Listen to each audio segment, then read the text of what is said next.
this is Neetu Rani and today we are going to discuss revision summary of software engineering part 2. Part 1 हमने already discuss कर लिया है. पहले हम ये जान लेते हैं एक बार फिर से कि इस टॉपिक की इंपॉर्टेंस क्या है. दैट मीन्स कि सॉफ्टवेयर इंजीनियर से टोटल नंबर ऑफ क्वेश्चन कितने एग्जामिनेशन में पूछे जाते हैं. तो अगर आप प्रीवियस पेपर को एनालाइज करते हैं तो आपको डायरेक्टली पता लग जाएगा कि 8 to 10 क्वेश्चन मिनिमम पूछे ही जाते हैं एग्जाम में, और इसी के साथ वेटेज बन जाता है 16 to 20 मार्क्स का. नाउ बहुत ही इंपॉर्टेंट बात क्या है कि डिफिकल्टी लेवल ऑफ क्वेश्चंस क्या रहते हैं सॉफ्टवेयर इंजीनियरिंग के.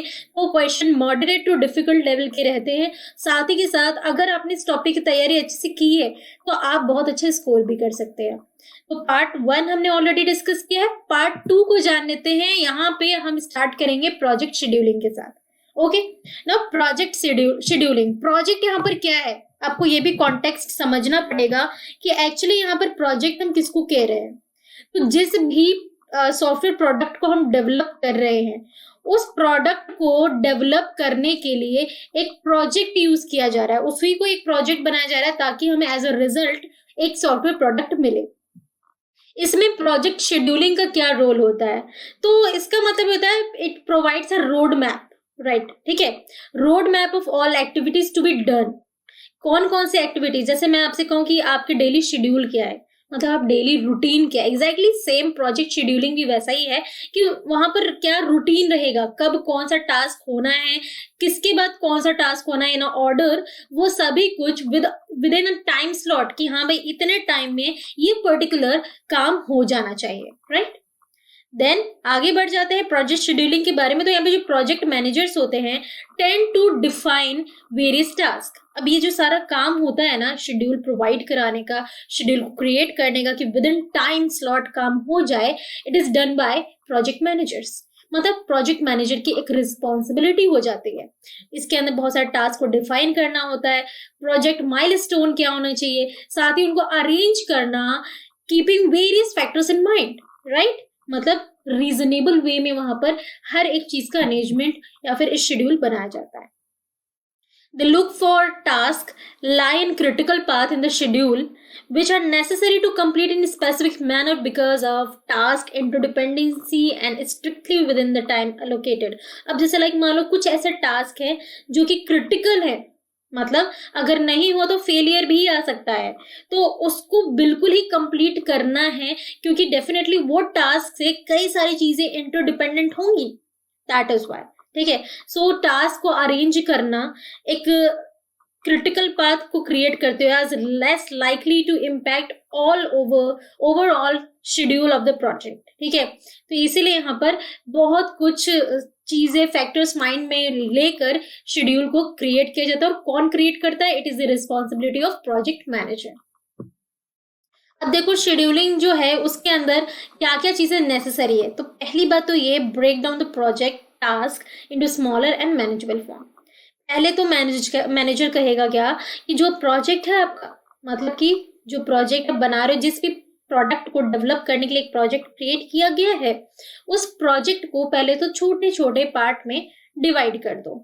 छोटा हो जाएगा तो फिर हम उसको आसानी से मैनेज कर पाएंगे. Then find out various task and correlate them. अब इसमें कुछ पार्ट एक दूसरे से काफी ज्यादा इंटरडिपेंडेंट होंगे, एक दूसरे से काफी एसोसिएटेड होंगे, they are related to each other. उनको फाइंड आउट करना, क्योंकि वो इंटरडिपेंडेंट है, देन एक होगा तो और बाकी भी हो जाएंगे, है ना.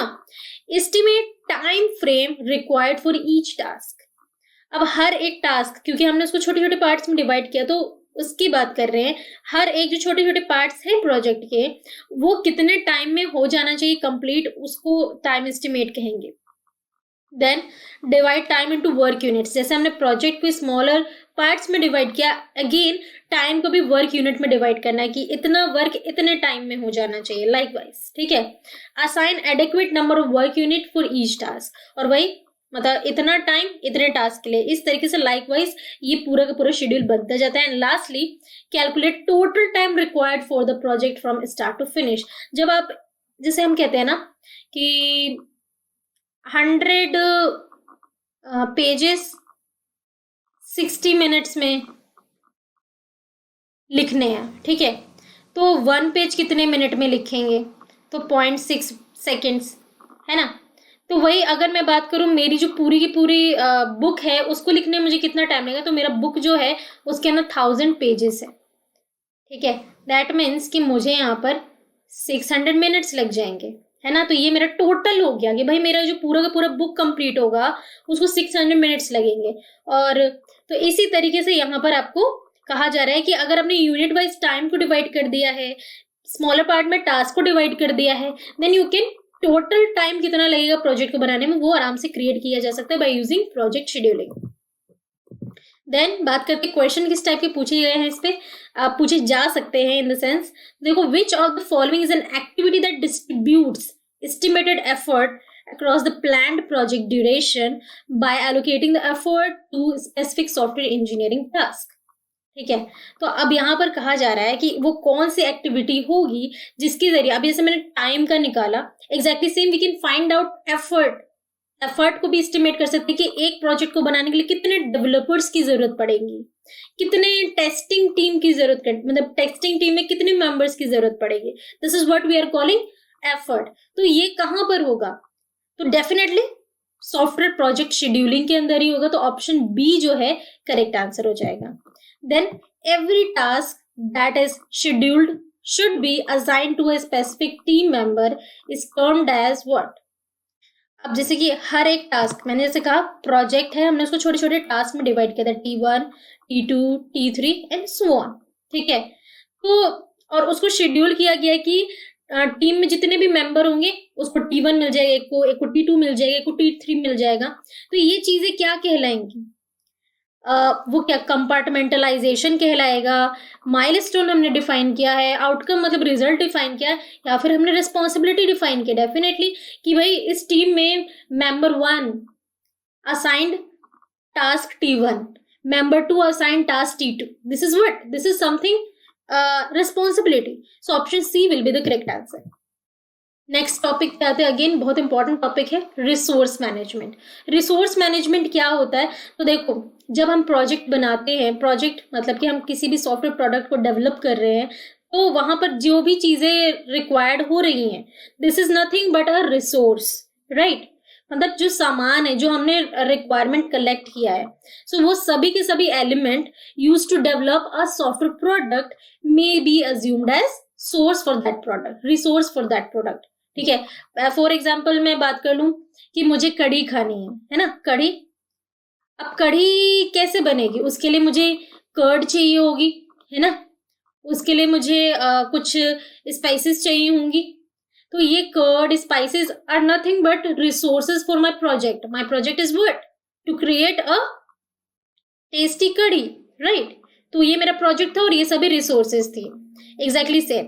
सो अब रिसोर्स मैनेजमेंट क्यों करनी है, तो देखो रिसोर्सेज कई सारी टाइप्स की हो सकती है, ह्यूमन रिसोर्स हो सकता है, प्रोडक्टिव टूल्स हो सकते हैं, सॉफ्टवेयर लाइब्रेरीज हो सकती हैं, so many kinds of resources are there. तो वो इसको यहाँ पर इन्होंने एक तरीके से डिवाइड किया, कैटेगराइज किया हुआ है। So resources are available in limited quantity and stay in the organization as a pool of assets। अगर मान लो कि किसी ऑर्गेनाइजेशन में जिस रिसोर्स का यूज करके हम किसी प्रोजेक्ट को बना रहे हैं और एक डिजायर्ड प्रोडक्ट क्रिएट कर रहे हैं, और वहां पर वो पर्टिकुलर रिसोर्स बहुत ही लिमिटेड वे में है, तो ये क्या हो गया, एक प्रॉब्लम आ गई, है ना।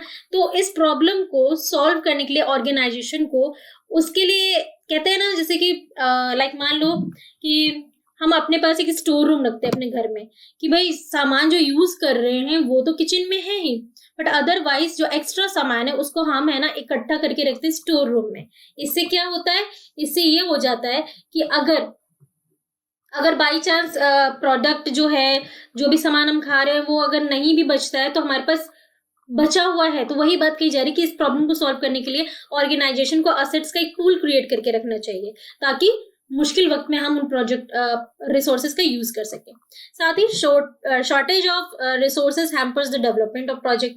डेफिनेटली अगर वो रिसोर्स नहीं है अपने पास, दैट मीन्स कि प्रोजेक्ट का आगे बढ़ना भी खतरे में जा सकता है ना। और जो शेड्यूल बनाया है उसके हिसाब से काम भी नहीं चलेगा, और जो क्लाइंट की रिक्वायरमेंट थी कि भाई मुझे लेट सपोज कि 3 मंथ में मुझे ये प्रोजेक्ट चाहिए बनाकर, और वो नहीं मिल पाएगा, है ना। So allocating extra resources increases development cost in the and.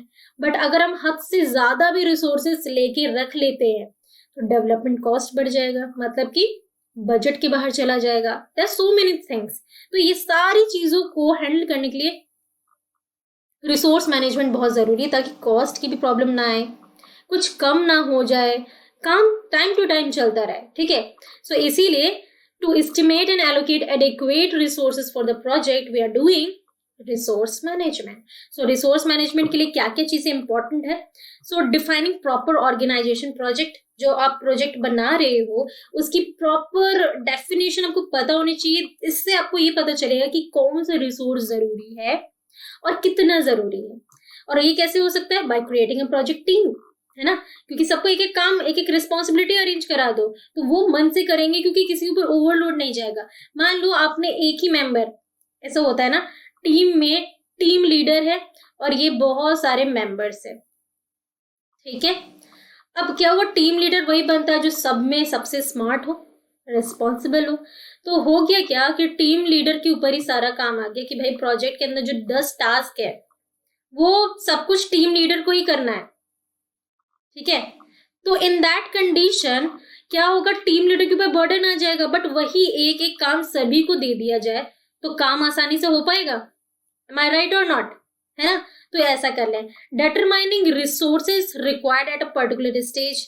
अब हर एक स्टेज में कौन सा रिसोर्स कितना ज्यादा जरूरत पड़ेगा, कितने लंबे टाइम तक उसकी अवेलेबिलिटी होगी, वो सब कुछ फाइंड आउट करना। And then manage resources by generating resource request when they are required and deallocating them when they are no more needed. Like मान लो आपने रिसोर्सेज ज्यादा मंगवा लिए, जितनी जरूरत पड़ी आपने उतना यूज कर लिया, और उसके बाद जो बच गया अब वापस कंपनी को भेज भी सकते हो। कुछ इस तरीके की प्लानिंग बनाना, वो भी एक रिसोर्स मैनेजमेंट के अंतर्गत आता है।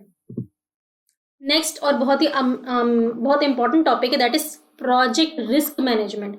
रिसोर्स के कारण भी प्रोजेक्ट बंद हो सकता है, बट रिस्क मैनेजमेंट के आगे क्या प्रॉब्लम आ सकती है, और ये क्या होते प्रेडिक्टेबल हो सकती है। क्योंकि हाँ, अगर प्रिवेंशन लें, बेसिकली अगर हम रिस्क मैनेजमेंट की बात करें तो ये प्रिवेंशन पे ही पूरी तरीके से डिपेंडेंट होती है। तो रिस्क मैनेजमेंट क्या हो सकता है? Involves all the activities pertaining to identification, analysing and making provision for predictable and non predictable risk in the project. एक प्रोजेक्ट है उसमें रिस्क जिसको हम पहले से भी सोच के चल सकते हैं कि हाँ भाई ऐसा हो सकता है, या कुछ ऐसी चीजें जो अचानक हो जाती हैं, वो सारी की सारी एक्टिविटीज वो कब कब आपको देखने मिल सकती है? आइडेंटिफिकेशन के टाइम में। लाइक मान लो कोई रिक्वायरमेंट गैदरिंग आपकी छूट गई हो, एनालाइज ठीक से ना हुआ हो, तो ये सारी चीजें रिस्क मैनेजमेंट के रिजल्टेंट हो सकते हैं, ठीक है। सो रिस्क मैनेजमेंट में क्या क्या चीजें इंक्लूड होती है? Experienced staff living the project and new staff coming in. आपने देखोगे एक्सपीरियंस पर्सन चाहिए। न्यू कमर्स को जनरली किसी नए प्रोजेक्ट में पूरी की पूरी जिम्मेदारी नहीं दी जाती। मतलब आपने देखो कोई भी प्रोजेक्ट होता है, बड़ा प्रोजेक्ट, ठीक है, जिसकी मार्केट वैल्यू बहुत ज्यादा हो, सो वहां पर आपको स्टाफ्स बहुत सारे दिखेंगे, बट वहां पर आपको कम से कम एक, मिनिमम भी कहूँ एक एक्सपीरियंस स्टाफ मिलेगा ही मिलेगा, क्योंकि he knows the requirement, he knows the condition very well if we compare to the new staff. ऐसा माना जाता है और ऐसा होता भी क्योंकि उसने पहले भी वैसे प्रोजेक्ट बनाए हुए हैं। सो ये हो गया। Then change in organisational management. अब ऑर्गेनाइजेशन की जो मैनेजमेंट पार्टी है, दैट मीन्स की जो मैनेजर साइड में जो भी स्टाफ्स है उनमें चेंजेस आना, उनकी नई स्ट्रैटेजी होना, और वो पहले नहीं भी यूज किया गया तो इसके कारण भी रिस्क आ सकता है। रिक्वायरमेंट चेंज और मिस इंटरप्रेटिंग रिक्वायरमेंट। मान लो रिक्वायरमेंट कुछ थी, हमने उसको गलत समझ लिया, मिस इंटरप्रेट कर लिया, कंफ्यूज्ड हो गए, ये भी एक हो सकता है। Under estimation of required time and resources. मतलब हमने टाइम और रिसोर्सेज की वैल्यू ही नहीं की, है ना। कभी ऐसा होता है ना, अरे ठीक है अब मतलब 90 डेज तो मिले हैं हमें प्रोजेक्ट को बनाने में, अभी ऐसा करते हैं शुरू के 1 मंथ में आराम करते हैं, लास्ट 2 मंथ्स में काम करेंगे। या फिर रिसोर्सेस है, हम उसको वेस्ट करके काम कर रहे हैं, आगे चल के हो सकता है हमें वो रिसोर्स आगे बहुत ज्यादा यूज करना पड़े, है ना। टेक्नोलॉजिकल चेंजेस, बहुत बड़ा चेंज हो सकता है। एनवायरमेंटल चेंजेस के कारण, business competition, all this give raise to the risk. Right. So risk management के लिए इंपॉर्टेंट जो प्रोसेस है, ये 4 फेजेस है। सबसे पहले तो रिस्क को आइडेंटिफाई करो। पहले तो ये देखो, प्रेडिक्टेबल है तो उसको तुरंत प्रेडिक्ट कर लो, सोच लो कि ऐसा आगे हो सकता है, इस स्टेप में ऐसी प्रॉब्लम आ सकती है। नॉन प्रेडिक्टेबल है तब भी आप अपनी तैयारी अच्छी रखो। कैटेगराइजेशन हो गया, देन मैनेज करना, और मैनेज करने के बाद वापस से देखना, मॉनिटर करना कि क्या ये आगे तो नहीं परस्यू कर रहे। So these are the basic 4 process of risk management process. Question देख लेते हैं। Which of the following risk are driven from the organizational environment where the software is being developed? इनमें से कौन सा ऐसे रिस्क है, 4 रिस्क आपको दिए हुए, people risk, technology risk, estimation risk and organisational risk. ठीक है, इनमें से ये कौन से टाइप का रिस्क है जहां पर ऑर्गेनाइजेशनल एनवायरमेंट के कारण प्रॉब्लम आ रही है। ठीक है, सो इसको हम ऑर्गेनाइजेशनल रिस्क ही कहेंगे, है ना, ऑर्गेनाइजेशन के कारण आ रही है। तो next, which of the following risks are driven from the software or hardware technologies that are used to develop the system? ठीक है, ये कौन सा टाइप का रिस्क है जहां पर सॉफ्टवेयर या फिर हार्डवेयर टेक्नोलॉजीज जो हम यूज कर रहे हैं वो हम सिस्टम के थ्रू, मतलब इन सारी चीजों के थ्रू हम सिस्टम को डेवलप कर रहे हैं। डेफिनेटली ये आपका हो गया टेक्नोलॉजिकल रिस्क, है ना, टेक्नोलॉजी के थ्रू हो रही है। Then which of the following strategies means that the impact of the risk will be reduced? ठीक है, रिस्क का जो इम्पैक्ट, जो प्रभाव आया उसको हम कम कर सकते हैं, इनमें से किसके कारण? कौन स्ट्रेटेजी है, कौन सी स्ट्रेटेजी जो आपको बहुत हेल्प करेगी? अवॉइडेंस स्ट्रेटेजी, रिस्क आया तो अवॉइड कर दो, डेफिनेटली नो, है ना। कुछ पॉजिटिव करोगे तभी तो कुछ पॉजिटिव होगा। कंटिंजेंसी प्लान ही करते रहोगे तो कैसे होगा? मिनिमाइजेशन स्ट्रेटेजी, डेफिनेटली रिस्क को कम करने की स्ट्रेटेजी तो अपनाओगे, तो ऑल ऑफ द अबव भी नहीं होगा। Then next question and another important topic, that is configuration management। ठीक है, configuration management is what? ठीक है, बहुत सारे मैनेजमेंट मैं आपको बता रही हूँ one by one. Risk management आपका हो गया, प्रोजेक्ट मैनेजमेंट हो गया, now this is configuration management. ये एक तरीके का प्रोसेस होता है जहां पर सिस्टम के अंदर जो सॉफ्टवेयर है उसके अंदर जो भी चेंजेस हो रहे हैं उसको ट्रैक करना कि किस स्टेज में चेंज हुआ है, कितना चेंज हुआ है, और वो changes in a controlled way हो ताकि आगे चलकर अनदर प्रोसेसेस पे उसका कोई नेगेटिव इम्पैक्ट ना जाए। ठीक है, अब वो चेंजेस कैसे हो सकते हैं? इन terms of requirement, design, function, development, right. अब यहाँ पर कॉन्फ़िगरेशन मैनेजमेंट में 2 बेसिक चीजें होती है। First one is your baseline and second one is your change control. दोनों चीजें हैं क्या? ये 2 फेजेस है कॉन्फ़िगरेशन मैनेजमेंट की। बेसलाइन में होता है क्या? ये एक फेज है जहां पे हम बेसलाइनिंग करते हैं। कब? जब जितने भी activities pertaining to it are finished, जितने भी एक्टिविटीज हम लगा रहे हैं, चल रही हैं, वो कंप्लीट हो गई हैं और जब वो डॉक्यूमेंटेड भी हो गई हैं। देखो, जब हम SDLC मतलब कि जब भी हम कोई भी सॉफ्टवेयर डेवलपमेंट लाइफ साइकिल चलाते हैं तो जो फेज कंप्लीट होता है उसके लिए पर्टिकुलरली डॉक्यूमेंट बनाया जाता है। ये फेज कंप्लीट हुआ तो इसका डॉक्यूमेंट बना। ठीक है, तो जितने भी एक्टिविटीज हो रही हैं to be finished and well documented, तो इसको हम कहेंगे बेसलाइन, राइट। बेसलाइनिंग फेज ये होता है। चेंज कंट्रोल ये इंश्योर कराता है कि जितने भी चेंजेस किए गए हैं सॉफ्टवेयर सिस्टम के अंदर वो कंसिस्टेंट है, मतलब लगातार वे में हो रहे हैं, and made as per organisational rules and regulations. मतलब जो भी चेंजेस हो रहे हैं, चेंजेस हो सकते हैं बट ऑर्गेनाइजेशंस के कुछ प्रोटोकॉल होते हैं, कुछ रूल्स एंड रेगुलेशंस होते हैं, उनके हिसाब से ही हो रहे हैं। ये आपको चेंज कंट्रोल बताता है। Then a change in the configuration of product goes through following steps। अगर, क्योंकि हम कॉन्फ़िगरेशन मैनेजमेंट की बात करें, क्या चेंज हुआ, कितना चेंज हुआ, वो सारी चीजें होने के लिए इसके अंदर क्या क्या स्टेप्स लगते हैं, तो these are the 6 steps of configuration management. First है आइडेंटिफिकेशन, चेंज कहाँ हुआ, किस फेज में हुआ, कौन से एक्टिविटी में हुआ, और वो रिक्वायरमेंट, डिजाइन, फंक्शन, डेवलपमेंट किसी भी फॉर्म में हो सकता है, उसको आइडेंटिफाई कराना। And then check, that means कि वैलिडेट कराना कि is it changed or not। validation is nothing but you can see कि आउटपुट पहले क्या था और अब क्या, दैट इज वैलिडेशन। ठीक है, क्या चेंजेस आया।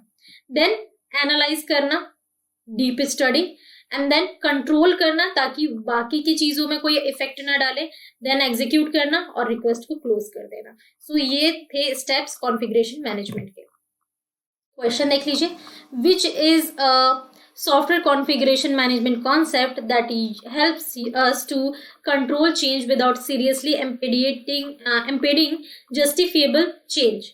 ठीक है, मतलब कि यहाँ पर कौन सा ऐसा कॉन्फ़िगरेशन मैनेजमेंट का कॉन्सेप्ट या फेज है जो आपको हेल्प करता है कंट्रोल चेंज करने में बिना किसी सीरियसली इम्पेडिएशन के. ठीक है, इम्पेडिंग की कोई जस्टिफिबल चेंज हो या ना हो उससे कोई फर्क नहीं पड़ता. That is your base line. ठीक है, बेस लाइन में क्या होता था, सिर्फ और सिर्फ आपकी जो भी एक्टिविटीज कंप्लीट हुए डॉक्यूमेंटेशन करना है. चेंज हो रहा है नहीं हो रहा उससे कोई फर्क ही नहीं पड़ रहा है. देन प्रोजेक्ट मैनेजमेंट टूल्स क्या क्या है. ठीक है, हमने वहां पढ़ा, बट प्रोजेक्ट को मैनेज करने के लिए क्या क्या टूल्स लगते हैं. तो जो रिस्क और अनसर्टेनिटी, मतलब कि अचानक कुछ भी हो जाना, अनप्रेडिक्टेबल जो रिस्क आ जाना. ठीक है, multifold with respect to the size of the project. जितना बड़ा प्रोजेक्ट होगा उतने बड़े रिस्क और उतनी ज्यादा अनसर्टेनिटी आ सकती है. Even when the project is developed according to the set methodology. भले ही कोई रूल रेगुलेशन प्रोटोकॉल के फॉर्म में पूरी प्लानिंग के साथ प्रोजेक्ट चल रहा हो, लेकिन प्रोजेक्ट का साइज अगर बड़ा है तो रिस्क और अनसर्टेनिटी भी बहुत बड़ी होगी, है ना. तो हमें वहां पर कुछ मैनेजमेंट टूल्स तो चाहिए होंगे, है ना. तो ये कुछ इंपॉर्टेंट टूल्स हैं जो कि इफेक्टिव प्रोजेक्ट मैनेजमेंट के लिए यूज किए जाते हैं. Gantt chart, logic network, PERT chart, resource histogram, PBS, WBS, critical path analysis. ये सभी को हम अभी डीप में भी जानेंगे. गैंट चार्ट क्या होता है, तो एक तरीके का हैंडी टूल होता है when you want to see the whole landscape of either one or multiple projects. आप एक या बहुत सारे प्रोजेक्ट के लैंडस्केप, मतलब पूरा का पूरा एक प्लानिंग देख रहे होते हो. ठीक है, तो इसके थ्रू बहुत आसानी से देख सकते हो. ठीक है, क्या क्या चीजें हुई क्या नहीं. आप देख सकते हैं यहाँ पर कि यहाँ पे वीक्स दिए हुए हैं. टोटल कितने वीक्स हैं, 10 वीक्स है. और यहाँ पे एक्टिविटीज कितनी है, टोटल 6 एक्टिविटीज है. अब ये 6 एक्टिविटीज कितने वीक में कंप्लीट हो रही है. पहला प्रोजेक्ट एक्टिविटी, प्लानिंग में 3 वीक लग गए, डिजाइनिंग में यहाँ पर 3 वीक लग गए. ठीक है, तो एक साथ ही सारा का सारा काम चल रहा है ना. और तो वही सारी चीजें आपको यहाँ पर एक इकट्ठे वे में मिल रही है. Use to allocate resources to activities. हम गैंट चार्ट का यूज करते क्यों है, ताकि एक्टिविटीज में कितने रिसोर्सेज की जरूरत पड़ सकती है वो सब कुछ यहाँ पर मैप हो जाता है.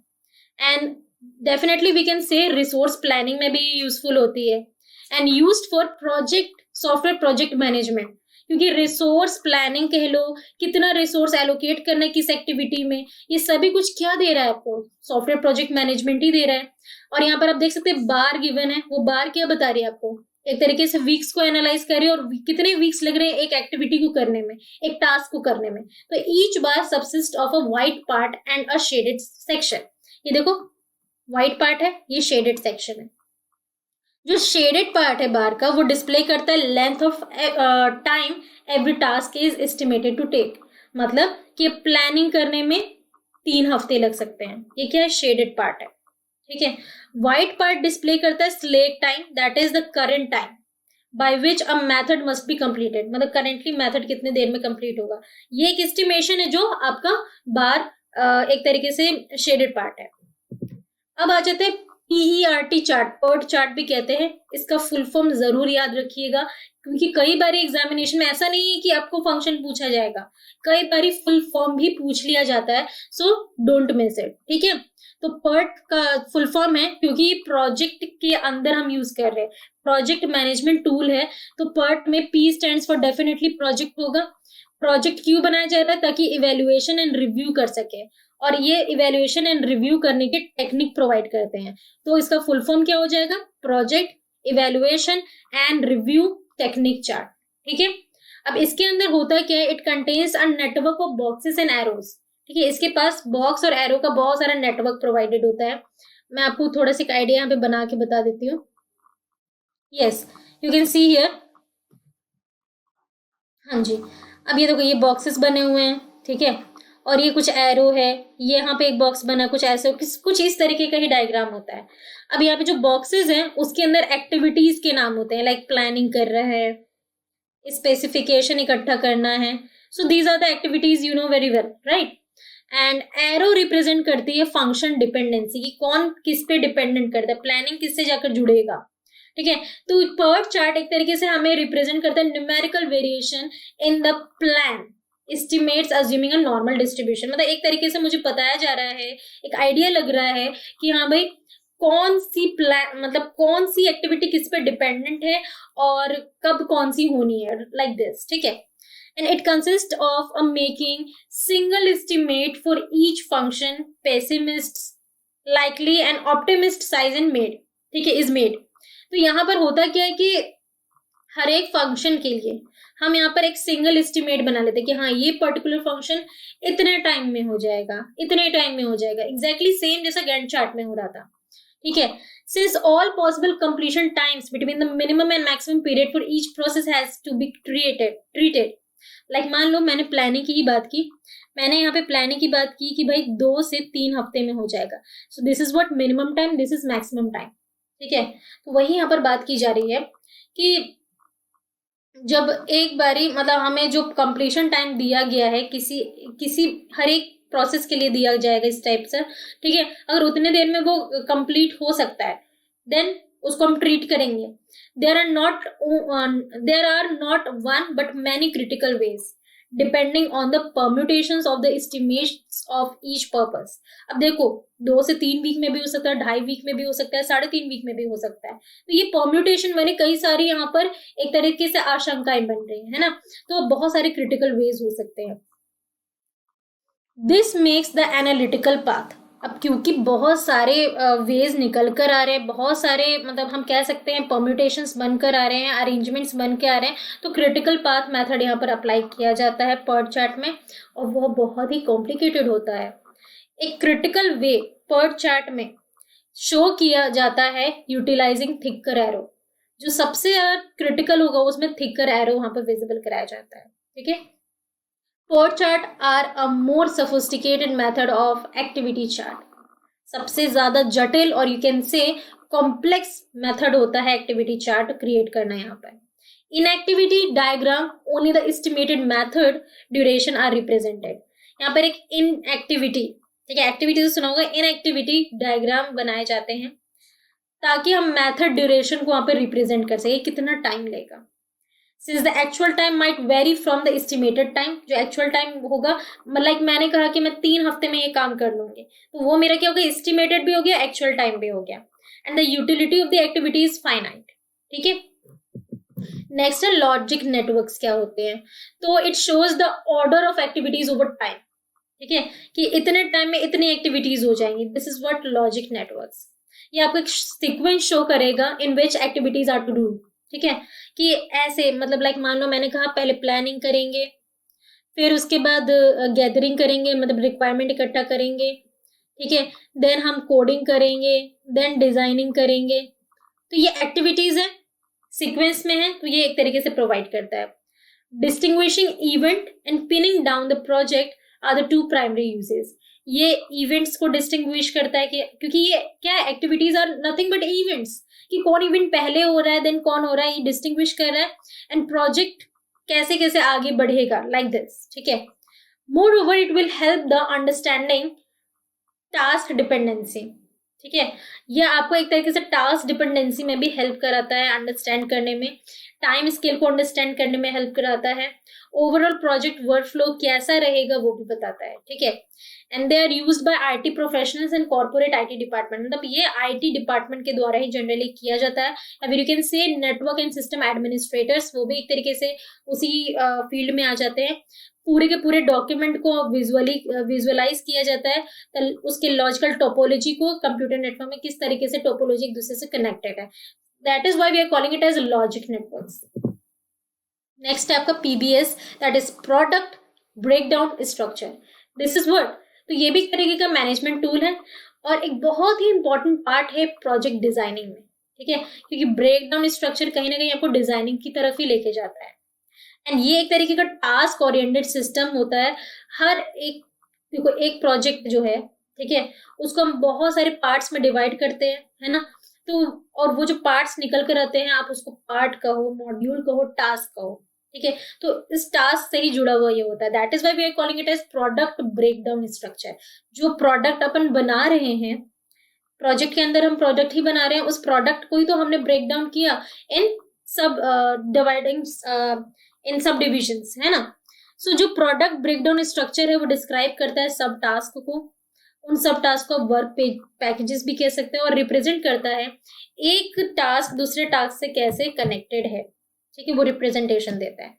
और इसके अंतर्गत होता क्या है कि जो प्रोजेक्ट वर्क है या फिर कह सकते हैं हम जो सब टास्क है, has diagrammatically pictured with various types of list. यहाँ पे बहुत सारे लिस्ट के साथ हर एक पिक्चर को वहां पर विजुअलाइज किया जाता है। सेकेंड है इसका दूसरा भाई है जिसको WBS कह सकते हैं आप, वर्क ब्रेकडाउन स्ट्रक्चर, ठीक है। वहां पे प्रोडक्ट था, यहाँ पे वर्क है। इसको हम यूज करते हैं डिकम्पोज करने के लिए। अ गिवन फंक्शन सेट, ठीक है, एक फंक्शन सेट आपको गिवन है, उसको डिकम्पोज करना है रिकर्सिवली, मतलब in a repeated way into small activities. मतलब एक फंक्शन को अपन, फंक्शन यहाँ पे वर्क से कोरिलेट किया जा रहा है, तो हम उसको स्मॉल एक्टिविटीज में ब्रेक डाउन करेंगे। और ये आपको एक नोटेशन प्रोवाइड करता है ताकि आप सिग्निफिकेंट टास्क को रिप्रेजेंट कर सकें, जो कि बहुत इंपॉर्टेंट है, that need to be carried out to solve a problem, right. और ये problem name labels the root of the tree, और वही जो है वो रूट ऑफ द ट्री बन जाएगा। ईच नोड, ठीक है, each node of the tree के हर एक node is destroyed down into smaller activities। हर एक नोड को another breakdown करके smaller activities बनाना है that are building the children of the node, ठीक है। मतलब सबको ब्रेक करते जाओ, इवन नीचे के नोड को and each activities is recursively decomposed। और ये डिकम्पोजिशन चलता जाएगा जब तक कि लीफ लेवल ना आ जाए। लीफ लेवल वो लेवल होता है जहां पर, जिसको हम चाइल्ड नोड भी कहते हैं, जिसका कोई खुद का चाइल्ड नहीं होता, ठीक है। The activities require approximately 2 weeks to develop। 2 week लग जाते हैं इस तरीके की एक्टिविटी को करने में। Then, while breaking down a function into smaller tasks, the manager has to make some hard decision। क्योंकि हम बहुत सारे टास्क को डिवाइड कर चुके हैं, बहुत सारे टास्क बन चुके हैं, किसको पहले एग्जीक्यूट करना, कौन किसके ऊपर ज्यादा इंटरडिपेंडेंट है, किसको ज्यादा प्रायोरिटाइज करना है, इसको डिसाइड करना मैनेजर के लिए बहुत ही डिफिकल्ट हो जाता है।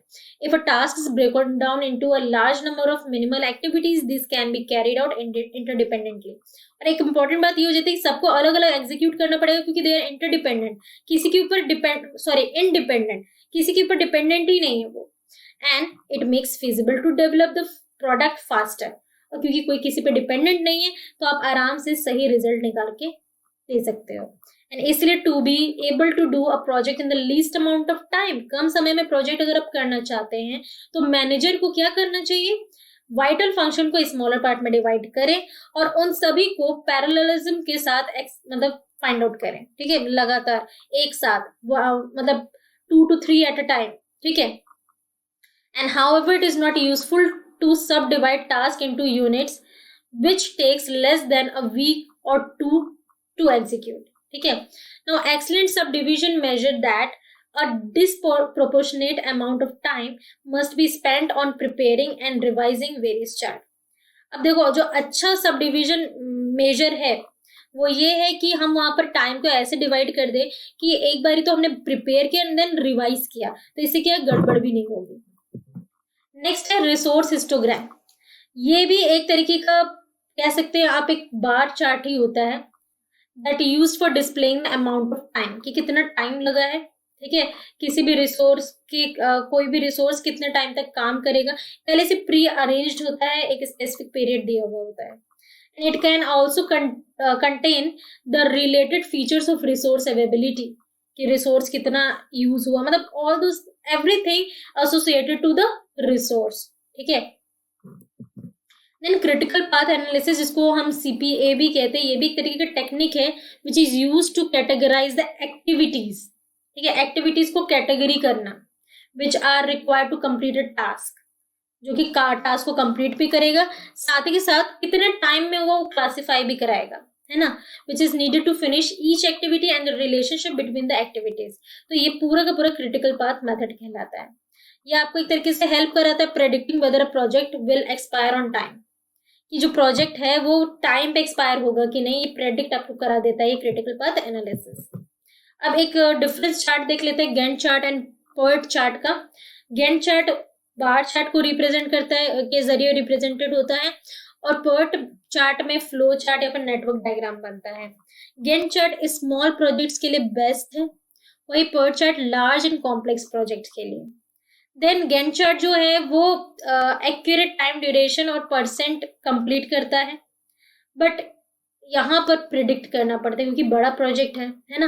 Gantt chart display can't display interconnecting task that dependent on each other, मतलब कौन सा टास्क किसके ऊपर डिपेंडेंट है ये हमें नहीं डिस्प्ले होता, बट पर्ट चार्ट में बहुत सारे इंटरकनेक्टिंग नेटवर्क्स हमें आराम से वहां पे विजिबल हो जाते हैं। क्वेश्चन देख लीजिए, पर्ट का फुल फॉर्म क्या होता है, तो अभी भी मैंने आपको बताया था, program evaluation and review technique, है ना, तो option number D. Then in bar charts which colour is used to show the actual progress, actual progress के लिए हम ग्रीन कलर को ही बताते हैं जनरली हर जगह, so green will be the correct answer. Now next another important topic that is software matrix. Software metrics क्या होता है, मैट्रिक्स का मतलब ही होता है मेजरमेंट, ठीक है, तो सॉफ्टवेयर मैट्रिक्स मतलब मेजरमेंट ऑफ सॉफ्टवेयर कैरेक्टरिस्टिक्स, कि सॉफ्टवेयर कितना अच्छा है वो मेजर करना, विच आर मेजरेबल और काउंटेबल बोथ, राइट। तो वैल्यूएबल फॉर मेनी रीजंस, जो सॉफ्टवेयर मैट्रिक्स होता है बहुत सारे रीजन के कारण इसकी जरूरत होती है, लाइक मान लो मेजरिंग सॉफ्टवेयर परफॉर्मेंस, सॉफ्टवेयर कितना अच्छा परफॉर्म कर रहा है, work planning work items, measuring productivity कैसी है, और भी बहुत सारी चीजें। अब similar to the 4 function of management, यहाँ पर भी 4 फंक्शंस होते हैं सॉफ्टवेयर मैट्रिक्स की, प्लानिंग कैसे चल रही है, ऑर्गेनाइजेशन ठीक से हुआ, ऑर्गेनाइजिंग ठीक से हुआ है कि नहीं, कंट्रोल एंड इम्प्रूवमेंट। क्लासिफिकेशन करें तो यहाँ पे बेसिकली सॉफ्टवेयर मैट्रिक्स 2 टाइप्स का होता है, एक प्रोडक्ट मैट्रिक्स होता है, एक प्रोसेस मैट्रिक्स होता है, ठीक है, ये दोनों में डिफरेंस भी जानना बहुत जरूरी है। So if we talk about product metrics, जैसे कि इसका नाम है प्रोडक्ट, तो these are the measures of various characteristics of the software product. Software product कैसा निकल कर आया, software product is nothing but our desires, जो हमारी डिजायर्स थी, क्लाइंट की डिजायर्स थी, वो एक प्रोडक्ट के फॉर्म में निकल कर आया, तो इज इट अप्रोप्रिएट और नॉट। तो यहाँ पर बेसिकली 2 कैरेक्टरिस्टिक यहाँ पे देखे जाते हैं, size and complexity of the software, जो प्रोडक्ट है उसका साइज कैसा है और कॉम्प्लेक्स है कि नहीं है। सेकेंड है quality and reliability of the software, quality जो क्वालिटी है वो कैसी है और रिलायबिलिटी कैसी है। और साथ ही के साथ बात करें तो ये जो मैट्रिसेस हैं इसको हम कंप्यूट करते हैं एसडीएलसी के अलग अलग स्टेजेस में। Now the turn for process matrix, तो जैसे कि इसका नाम है, जो भी सॉफ्टवेयर डेवलपमेंट प्रोसेस चलता है, ठीक है, प्रोसेस की कैरेक्टरिस्टिक कैसी है, जो प्रोसेस अप्लाई किया जा रहा है to develop a software product, is it appropriate और not. For example we can say efficiency of the fault detection, this is nothing but a process, है ना, हम जब प्रोडक्ट बना रहे हैं वहां पे फॉल्ट डिटेक्शन करना, फॉल्ट को फाइंड आउट करना is nothing but a process, right.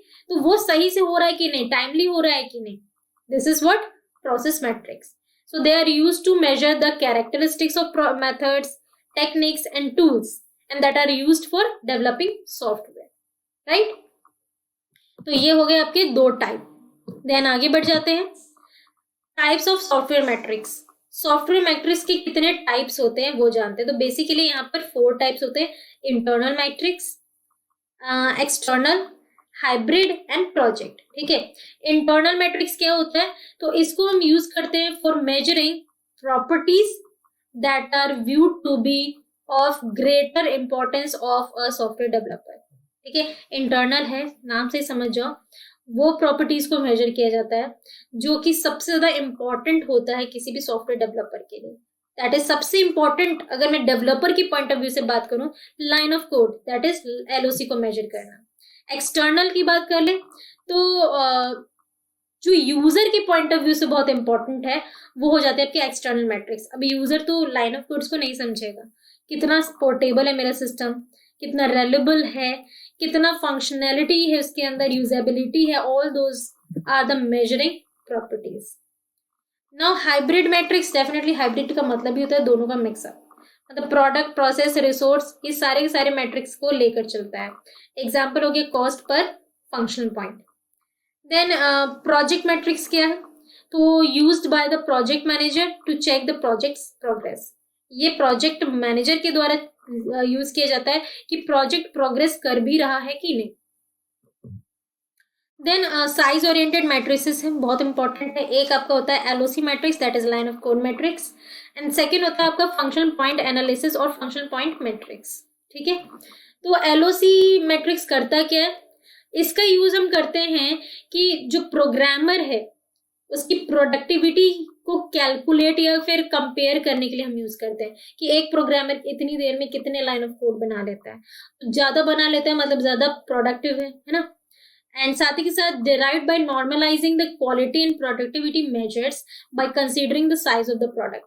मतलब साइज का देखो, प्रोडक्ट का साइज भी हम लाइन ऑफ कोड से फाइंड आउट कर सकते हैं और उसी से पता चल जाता है कि क्वालिटी और प्रोडक्टिविटी कैसी है इसकी, है ना। और साथ ही साथ बात करें इसका जो बेसिकली फायदा ये होता है कि हम इसको मेजर आसानी से कर सकते हैं, just we have to count out the line of codes, है ना। साथ ही ये लैंग्वेज डिपेंडेंट होता है, लेकिन ठीक है लाइन, क्योंकि कोडिंग के लिए लैंग्वेज चाहिए, प्रोग्रामिंग लैंग्वेज। और अगर मैं कस्टमर के पॉइंट ऑफ व्यू से बात करूं तो ये इजी टू अंडरस्टैंड नहीं है, मेजर आसानी से किया जा सकता है बट अंडरस्टैंड नहीं किया जा सकता। और यहाँ पर लाइन ऑफ कोड पे ही बात हो रही है तो एक्सेसिव लाइन ऑफ कोड्स होते हैं तो डेफिनेटली ये कॉम्प्लेक्स हो जाता है। फंक्शन पॉइंट एनालिसिस की बात करें तो इसका यूज हम करते हैं कि सॉफ्टवेयर प्रोजेक्ट को एस्टिमेट करने के लिए। Estimate in the sense it's testing in terms of functionality और function size of the software product, कि भाई फंक्शनैलिटी कैसी दे रही है वो टेस्टिंग कराना फंक्शन साइज के हिसाब से। अब एक समराइजेशन वे में हम FP that is functional point and LOC that is line of code, इन दोनों के बीच में क्या डिफरेंस होता है एक बार जान लेते हैं, बहुत इंपॉर्टेंट है ये। देखो फंक्शनल पॉइंट स्पेसिफिकेशन बेस्ड होता है और लाइन ऑफ कोड एनालॉजी मतलब काउंट वगैरह करके आप फाइंड आउट कर सकते हो। एफपी जो है वो लैंग्वेज के ऊपर डिपेंडेंट नहीं होता क्योंकि फंक्शनल पॉइंट्स की बात की जा रही है यहाँ पर। और लाइन ऑफ कोड का मतलब ही है कि it requires some programming language, तो ये लैंग्वेज डिपेंडेंट है। एफपी जो है वो यूजर ओरिएंटेड है, यूजर इसको इजीली समझ सकते हैं। और एलओसी जो है वो डिजाइन ओरिएंटेड है डेवलपर के लिए। एफपी जो है एक्सटेंडेबल टू एलओसी, हम इसको एलओसी में एक्सटेंड कर सकते हैं और एलओसी जो है हम उसको एफपी में कन्वर्ट कर सकते हैं। और जब एलओसी कन्वर्टेबल टू एफपी उसको हम बैक फायरिंग भी कहते हैं, ठीक है। तो एक टर्मिनोलॉजी आप सीख सकते हैं। अब एक क्वेश्चन देख लीजिए, in size oriented metrics are developed based on the dash. Size oriented metrics की बात करें तो मैट्रिक्स जो है वो किसके बेसिस पे डेवलप होते हैं, number of functions, number of user inputs, number of line of codes या फिर amount of memory usage. I think इस क्वेश्चन का आंसर मैं ना भी बताऊं तो चलेगा, है ना। इसका डेफिनेटली करेक्ट आंसर अभी आपने पढ़ा number of line of codes LOC, है ना। Next another important topic that is requirement engineering. Requirement engineering क्या होती है उसको जानते हैं। तो ये एक तरीके का प्रोसेस होता है जहां पर हम रिक्वायरमेंट मतलब क्या, जो हमारी नीड्स हैं to create the software product, right. तो उसको इकट्ठा करना सॉफ्टवेयर रिक्वायरमेंट को किससे, क्लाइंट से, या फिर आपने कहीं दूसरा कोई प्रोजेक्ट ऐसा देखा है वहां से एनालाइज करना, डॉक्यूमेंट से देखना, उनको डॉक्यूमेंट करना, ठीक है। तो all those things comes under this process called as requirement engineering. इसका बेसिकली जो गोल होता है वो ये होता है to develop and maintain the sophisticated and descriptive system requirement specification document, ताकि हम SRS क्रिएट कर सके। ये इसका बेसिकली काम होता है। 4 स्टेप्स फॉलो करता है। सबसे पहले फिजिबिलिटी स्टडी करता है, क्योंकि रिक्वायरमेंट इंजीनियरिंग मतलब ही यही है कि हम इंजीनियरिंग करने से पहले जो जो चीजें हमें चाहिए जानकारी इकट्ठा करना, वो हो गया। तो फिजिबिलिटी स्टडी कर सकते हो, रिक्वायरमेंट गैदरिंग कर सकते हैं, एसआरएस मतलब डॉक्यूमेंटेशन बना सकते हैं, एंड सॉफ्टवेयर रिक्वायरमेंट को वैलिडेट कर सकते हैं, ठीक है। देखो जो रिक्वायरमेंट है requirement engineering are of 2 types, functional and non functional. Functional requirement क्या हो सकते हैं, that are related to functional aspects of the software fall into this category, जो भी फंक्शन से जुड़ी हुई चीजें हैं, ठीक है। They define functions and functionality within and from the software system. जैसे एग्जांपल की बात कर लो, search option given to user to search from various invoices, ठीक है। बहुत सारे इनवॉइसेस में से कुछ ऑप्शंस गिवन है, उसको सर्च करना, हर एक ऑप्शन की अपनी अपनी फंक्शंस होंगी। और you can say user should be able to mail any report to management. User जो है कोई भी रिपोर्ट मैनेजमेंट को मेल कर सकता है। अब हर एक रिपोर्ट अपना अपना कोई ना कोई फंक्शन कैरी करता होगा। नॉन फंक्शनल रिक्वायरमेंट की बात करें, जो कि फंक्शनल एस्पेक्ट से जुड़ा ना हो, है ना। दे आर इम्प्लिसिट और एक्सपेक्टेड कैरेक्टरिस्टिक्स ऑफ सॉफ्टवेयर, मतलब सॉफ्टवेयर से जो हम एक्सपेक्ट करते हैं वही कैरेक्टरिस्टिक्स, ठीक है। एंड यूजर उसके लिए कुछ एजम्पशन बनाता है, like security, logging, storage, configuration, performance, cost, interoperability, flexibility, disaster recovery, accessibility, ये सभी कुछ इम्पैक्ट डाल सकता है एक किसी भी सॉफ्टवेयर के ऊपर। तो ये सारी चीजें की नॉन फंक्शनल हो गई। नो क्वेश्चन एक देख लेते हैं, what are the types of requirements. इनमें से कौन है जो रिक्वायरमेंट की टाइप्स है? Availability, reliability and usability. हम रिक्वायरमेंट इंजीनियरिंग करते क्यों हैं? डेफिनेटली मुझे अवेलेबिलिटी भी चाहिए, रेलेबल होना चाहिए मेरे सिस्टम, और यूजेबिलिटी बनी रहे। तो all of the above will be the correct answer. Then which one of the following is not a step of requirement engineering. तो आप आराम से दे सकते हो कि कौन सा स्टेप नहीं है रिक्वायरमेंट इंजीनियरिंग का। देखो एलिसिटेशन मतलब ही हो जाता है एक तरीके से गैदरिंग करना, ठीक है, एनालिसिस भी करना, डॉक्यूमेंट बनाना, बट डिजाइनिंग का तो कोई बात ही नहीं हुआ। So this will be the correct answer. Now the user system requirements are the part of which document. User system requirement किस डॉक्यूमेंट में लिखा जाता है? डेफिनेटली सिस्टम रिक्वायरमेंट मतलब एसआरएस, है ना, system requirement specification. So option B will be the correct. Next है आपका सॉफ्टवेयर डिजाइन, अनदर बहुत बहुत इंपॉर्टेंट वाला टॉपिक है ये, इसको जानते हैं। तो ये जैसे सॉफ्टवेयर डिजाइन की बात हो रही है, तो एक तरीके का प्रोसेस है जहां पर हम यूजर की रिक्वायरमेंट को एक सुइटेबल फॉर्म में क्रिएट करते हैं, जो कि प्रोग्रामर को हेल्प करता है सॉफ्टवेयर को कोड करने में एंड देन इम्प्लीमेंट करने में। This is nothing but a software design for assessing user requirements. अब देखो यूजर की क्या क्या रिक्वायरमेंट है, उसके लिए हम एसआरएस डॉक्यूमेंट बनाते हैं, पता है आपको, है ना, और उसके थ्रू हम कोडिंग एंड इम्प्लीमेंटेशन करते हैं। And this is a need for more specific and detailed requirement in software terms. सबसे इंपॉर्टेंट हो जाता है ये। And the output of this process can directly be used into implementation of programming language. और जब हम इस डिजाइन का यूज करते हैं तो हमें एज अ रिजल्ट एक प्रोग्रामिंग लैंग्वेज निकल कर मिलती है। और सॉफ्टवेयर डिजाइन एसडीएलसी का सबसे पहला स्टेप भी माना जाता है, which moves the concentration from the problem domain to the solution domain। कि भाई प्रॉब्लम हमारी ये है and we are going to solve this problem by creating this design, ठीक है। and then it tries to specify how to fulfill the requirements mentioned in the SRS। SRS में किसकी requirements होती है? क्लाइंट की। तो उसको फुलफिल करने की पूरी रिस्पॉन्सिबिलिटी लेता है software design. Software design are of two types, you can say are of two level, that is the architectural design and second is high level design, ठीक है। सो आर्किटेक्चरल डिजाइन में होता है कि सबसे हाईएस्ट एब्स्ट्रैक्ट वर्जन होता है system का। एब्स्ट्रैक्ट इन द सेंस कि इनपुट क्या गया, आउटपुट क्या निकला, just we know about it. Internal working क्या हुआ, कैसे आउटपुट बनकर आए, पूरा का पूरा डिजाइनिंग आपको नहीं विजिबल होगा आर्किटेक्चरल में, ठीक है।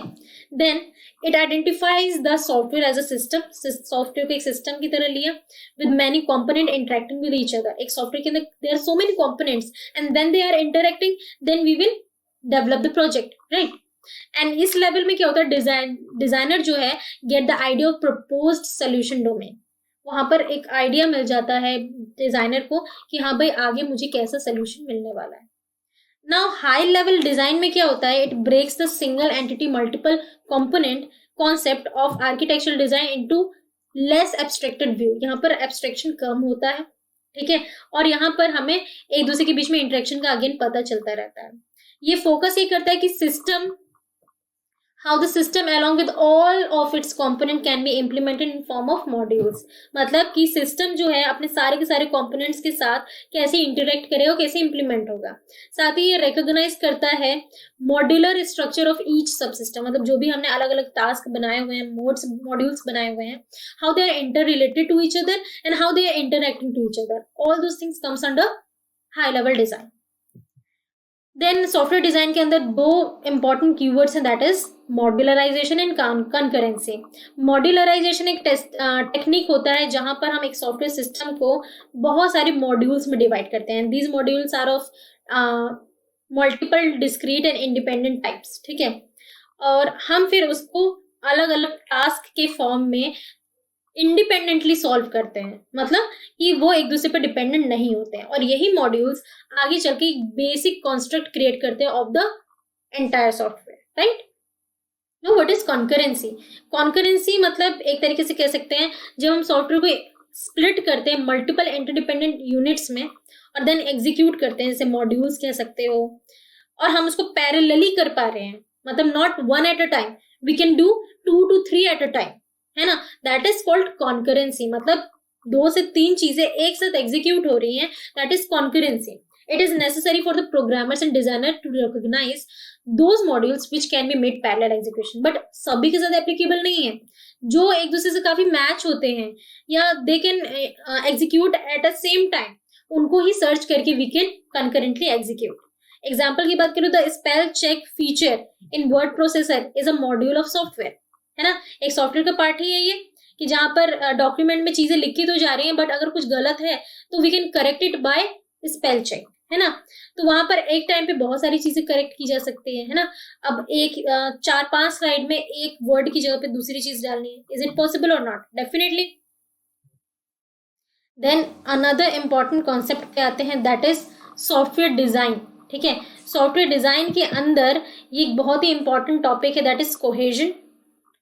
कोहेजन, कपलिंग और बाकी सारी चीजें हम अगले वीडियो में करेंगे और इसके ऊपर कई सारे कॉन्सेप्ट्स भी मैं आपको बताने वाली हूँ। यहाँ पर हम रिवाइज कर लेते हैं कि क्या क्या चीजें यहाँ पर हमने आज पढ़ ली। ठीक है, क्योंकि ये सारी चीजें बहुत ही इंपॉर्टेंट हो जाती हैं। एक बार रिवाइज अगर आप कर लेते हो तो आपको ये पता रहता है कि आज आपने कितनी चीजें याद की, कितनी चीजें आपने पढ़ ली। तो स्टार्टिंग से देखें तो हमने यहाँ पर प्रोजेक्ट शेड्यूलिंग से स्टार्ट किया था। प्रोजेक्ट शेड्यूलिंग क्या होती है? तो ये एक तरीके से मैंने आपको बताया, तो रोड मैप प्रोवाइड करता है कि जैसे हमारी डेली रूटीन है, हमारी डेली रूटीन में हम क्या क्या काम करते हैं, हमारा शेड्यूल क्या है, वैसे प्रोजेक्ट शेड्यूलिंग में कौन सी एक्टिविटी पहले होनी है, देन उसके बाद कौन सी होनी है और कितने देर में होनी है, वो सारी चीजें हम इसके अंदर डिस्कस करते हैं। राइट, ये नेसेसरी स्टेप्स भी मैंने डिस्कस किए थे, इसके अंदर क्वेश्चंस हो गए थे। Then resource management, resource management क्यों करना है, होता क्या है, रिसोर्स होता क्या है, तो ये हमने जाना था कि कोई भी सॉफ्टवेयर प्रोडक्ट को डेवलप करने के लिए जिन जिन रिक्वायरमेंट की जरूरत पड़ती है वो रिक्वायरमेंट एलिमेंट कह सकते हो और या फिर हम उसको रिसोर्स कह सकते हैं। ठीक है, अब वो रिसोर्स कम पड़ जाए या वो रिसोर्स बहुत ज्यादा हो जाए, जैसे कि सिस्टम में का प्राइस इंक्रीज हो जाए, कम हो जाएगा तो सिस्टम वहां पर हैम्पर हो सकता है, रुक सकता है। तो ये सारे के सारे प्रॉब्लम को सॉल्व करने के लिए, ताकि हमारे पास रिसोर्स एडिक्वेट हो, ना बहुत ज्यादा हो ना ही बहुत कम हो, ताकि वेस्टेज भी ना हो, है ना, उसके लिए we are doing resource management. And resource management के अंदर क्या क्या रिस्पॉन्सिबिलिटी होती है टीम मेंबर्स की, वो यहाँ पर बताया था। देन प्रोजेक्ट रिस्क मैनेजमेंट क्या है? तो रिस्क बहुत सारे तरीके के हो सकते हैं, प्रेडिक्टेबल हो सकता है, नॉन प्रेडिक्टेबल हो सकता है। रिस्क हो सकता है कि कंपनी से एक्सपीरियंस स्टाफ चला जाए या फिर ऑर्गेनाइजेशन मैनेजमेंट में कुछ चेंजेस आए, रिक्वायरमेंट को मिस इंटरप्रेट कर लिया हो, या फिर जो रिक्वायर्ड टाइम और रिसोर्सेस हैं उनको हमने अंडर एस्टिमेट करके वेस्ट कर दिया हो, टेक्नोलॉजिकल चेंजेस हो, एनवायरमेंटल चेंजेस हो, बिजनेस कंपटीशन हो, है ना।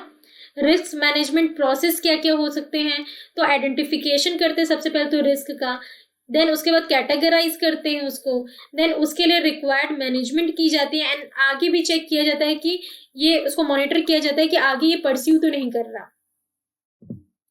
देन उसके बाद हमने जाना configuration management. Configuration management is what, जब भी हम कोई भी सिस्टम में कोई चेंजेस देखते हैं तो उस चेंज को पहले ट्रैक करना, कहाँ पर चेंज हुआ है, एंड देन कंट्रोल करना, it comes under configuration management. और ये चेंजेस किसके टर्म्स में हो सकते हैं? Requirement, design, function and development के फॉर्म में। इसके अंदर 2 फेजेस होते हैं, baseline and change control. Baseline is for what, कि अगर आप कोई एक्टिविटी चला रहे थे वो फिनिश हो जाए और उसका डॉक्यूमेंट बन जाए तो वो आप कह सकते हैं बेसलाइन। एंड चेंज कंट्रोल क्या बताता है? चेंज कंट्रोल यही बताता है कि जो भी चेंजेस किए गए हैं वो ऑर्गेनाइजेशन के रूल एंड रेगुलेशन के बिहाफ पे ही किए गए हैं। एंड कॉन्फ़िगरेशन मैनेजमेंट में जो चेंजेस हुए हैं उसको कैसे पता लगाया जाता है, क्या क्या स्टेप्स होते हैं? तो first we identify the change, validate the change, analyse the change, control the change, execute the change and then close the request। कुछ क्वेश्चंस किए हमने उसके बिहाफ पे। देन प्रोजेक्ट मैनेजमेंट टूल्स क्या क्या थे वो हमने देखा। तो प्रोजेक्ट मैनेज करने के लिए कई सारे सेट ऑफ मेथोडोलॉजीज लगाए जाते हैं ताकि कोई भी रिस्क और अनसर्टेनिटी ना आए। जितना बड़ा प्रोजेक्ट होगा उतने ज्यादा रिस्क और अनसर्टेनिटी की रिस्क बढ़ती जाती है। तो यहाँ पर Gantt chart, logic network, PERT chart, resource histogram, product breakdown structure, work breakdown structure, critical path analysis, ये सारी चीजें मैंने आपको पहले ही बताई हुई है ना।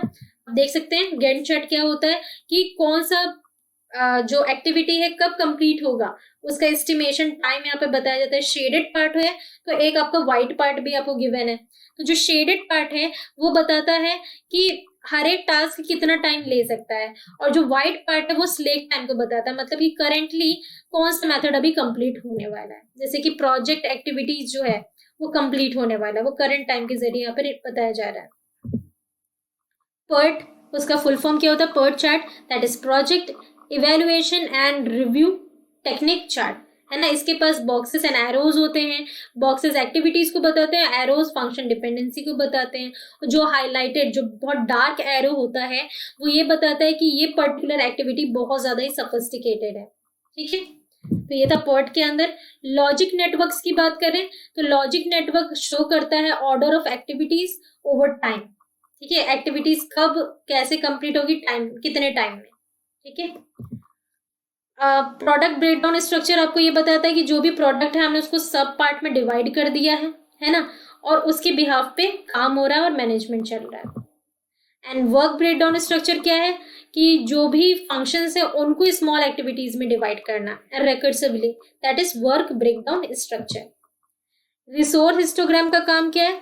तो रिसोर्स कितना ज्यादा अवेलेबल था, कौन सी एक्टिविटी में कितने रिसोर्स यूज किया गया, कितने देर तक कोई रिसोर्स काम कर रहा है, तो everything related to resource comes under resource histogram. Critical path analysis की बात करें तो अगेन एक तरीके का टेक्निक होता है जिसको हम एक्टिविटीज को कैटेगराइज करने के लिए यूज करते हैं। लाइक मान लो कौन सा एक्टिविटी कंप्लीट हो गया, देन उसको अलग बताना है, कौन सा नहीं हुआ है, कितने टाइम में हुआ है, everything comes under critical path method. ये आपको एक तरीके से प्रोजेक्ट कब एक्सपायर होगा, किस टाइम पे एक्सपायर होगा, उसके बारे में एक आइडिया क्रिएट करने में हेल्प कराता है। गैंट चार्ट और PERT में क्या डिफरेंस है वो हमने देखा। तो गैंट चार्ट जो है वो रिप्रेजेंट किया जाता है बार चार्ट के जरिए।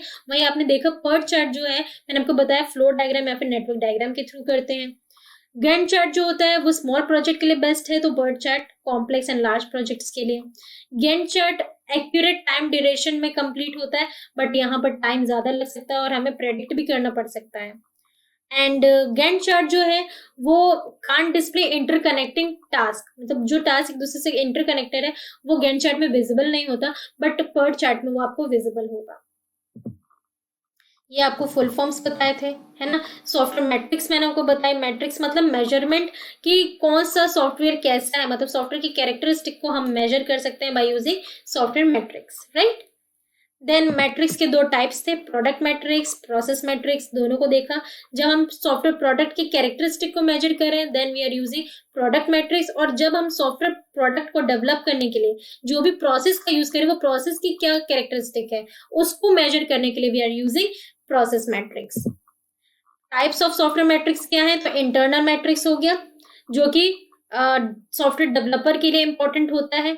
एक्सटर्नल मैट्रिक्स जो कि यूजर के लिए इंपॉर्टेंट होता है। हाइब्रिड में प्रोजेक्ट इंटरनल एक्सटर्नल सभी का आ सकता है, और प्रोजेक्ट में प्रोजेक्ट मैनेजर जो है वो ये चेक करने के लिए यूज करता है कि प्रोजेक्ट प्रोग्रेस हो भी रहा है या नहीं, ठीक है।